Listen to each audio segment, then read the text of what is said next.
environnement social qui se rapproche le plus d'une prison, c'est l'école.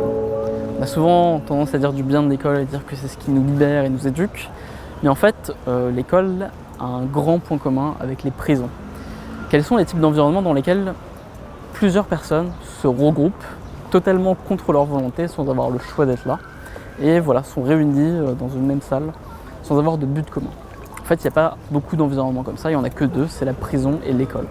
Cette caractéristique de base de l'école pose un vrai problème. Pourquoi ? Parce que dans un environnement où il n'y a pas de but commun de la part de tous les gens qui sont là, ça dégénère et tout d'un coup, les buts et l'échelle de valeur et l'échelle de popularité entre les individus devient absurde. Si tu regroupes dans une même salle plusieurs scientifiques qui travaillent sur un même projet scientifique, qui sera le scientifique le plus populaire de ce groupe de scientifiques ? Ce sera celui qui sera le plus intelligent ou alors celui qui a trouvé le plus de choses intéressantes. Si tu regroupes un groupe d'acteurs, le meilleur acteur en termes de popularité par rapport aux autres, ce sera celui qui sera le plus doué dans son jeu d'acteur.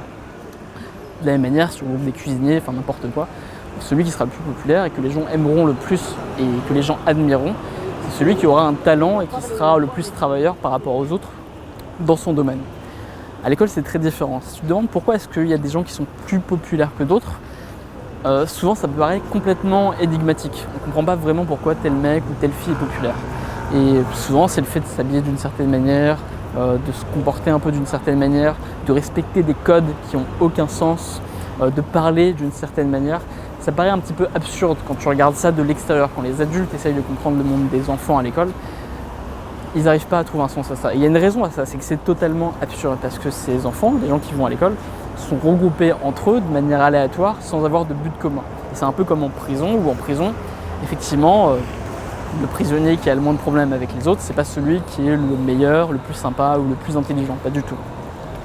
Et donc l'école, un lieu dans lequel beaucoup de gens ont du mal à s'épanouir ou beaucoup de gens ont du mal à être heureux. Et en fait, les gens les plus impopulaires à l'école, c'est exactement ceux qui devraient être le plus populaires. C'est-à-dire que c'est les gens qu'on appelle les geeks. Les geeks, c'est les gens qui sont bons à l'école, qui sont curieux, qui sont intelligents, mais qui se font un peu insulter, parfois même maltraités par les autres élèves, qui eux ont les codes pour devenir populaires, qui eux s'intéressent à d'autres choses que d'être intelligents, d'autres choses que lire des livres, alors que les geeks, eux, la chose la plus importante pour eux, c'est pas d'être populaire, ils n'essaient pas de comprendre ça, ils n'essaient pas d'apprendre les codes de la popularité, parce que pour eux, le truc le plus important, c'est leur intelligence, c'est leur culture, et c'est de cultiver leur curiosité.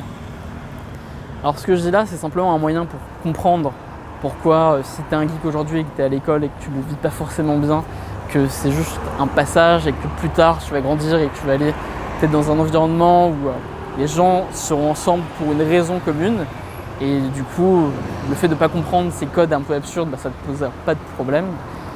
Et même si l'école est une prison, ça n'empêche pas que l'éducation est le meilleur moyen de se libérer.